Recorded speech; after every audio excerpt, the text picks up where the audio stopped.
Saving Edward. It was summertime on the island of Sodor. All the engines were working hard, carrying goods and passengers. They cheerfully chuffed up and down the lines. All except Edward.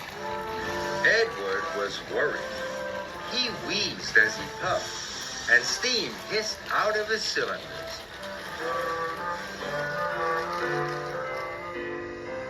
One morning, Sir Topham Hatt came to the sheds. He had an important job for Edward. "A special delivery of fruit and vegetables is coming to the docks today," he told him. "I want you to take it to Knapford." "Yes, sir," said Edward. But he was worried about his wheeze. It felt worse today. "Thomas, you ought to go to the docks and shunt Edward's freight cars. After that, you can carry on with your usual jobs." "Yes, sir," said Thomas eagerly. Thomas and Edward puffed to the water tower. Edward tried to stop wheezing, but he couldn't.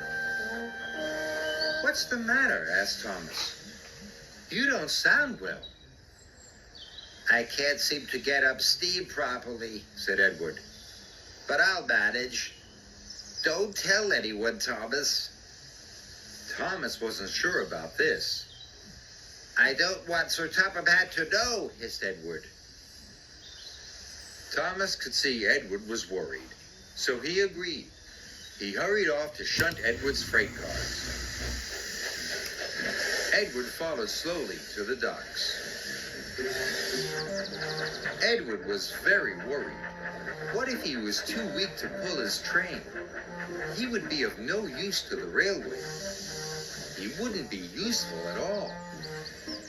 Edward shuddered at the thought. "Must keep going. Must keep going," he wheezed fearfully. At the docks, Thomas had shunted Edward's freight cars into place for him. Soon, Edward was coupled up and ready to go.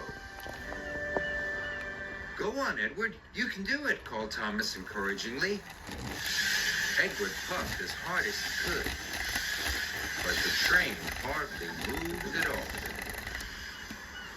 "I'm sorry, Thomas," Edward wheezed miserably. "I'm not a really useful engine anymore. So Topham Hatt will have to send me for scrap." Thomas was very upset.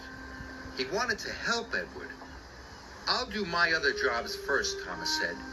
"Then I'll pull the train for you." Edward watched Thomas puff away. He wasn't sure if it was right to let Thomas do his job.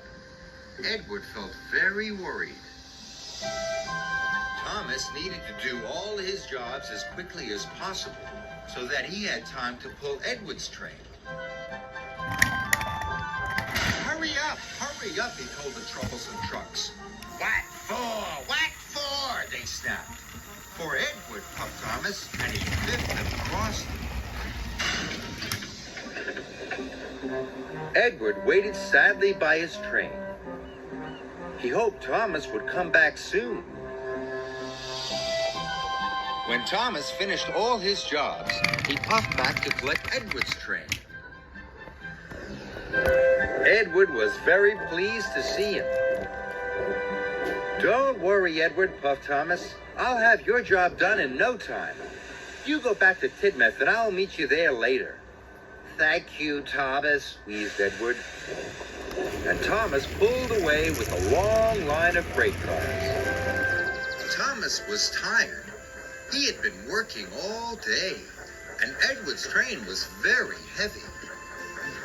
But he was determined not to let Edward down.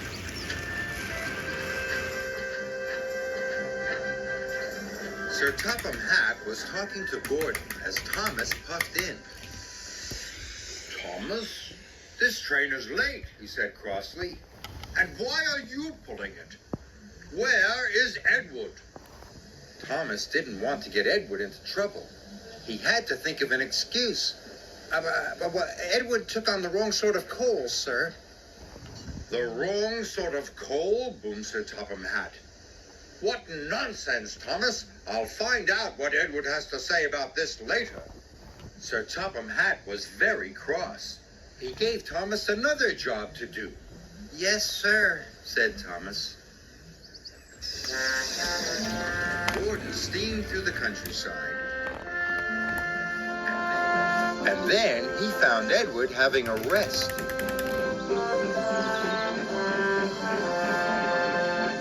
What's all this about the wrong sort of coal? Puffed Gordon. Edward looked puzzled. The wrong sort of coal? Gordon told Edward all about Thomas and Sir Topham Hatt. Edward felt very bad. He wanted to put things right. He decided he must go and see Sir Topham Hatt straight away. Edward hissed and wheezed his way to the station. His fire felt feeble. His wheels felt weak, but he battled on. At last, Edward puffed into the station. He found Sir Topham Hatt. It's all my fault, sir, he said sadly. I asked Thomas not to tell you I couldn't work. I was afraid of going for scrap. I'm very sorry. I should have talked to you this morning.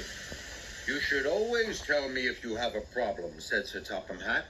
You are a loyal, hard-working, and really useful engine. I will send you to the fitters' yard straight away. You'll soon be as good as new. Edward was very relieved, and Thomas was very tired from his extra work. But they both agreed, even when it's hard, it's always best to tell the truth.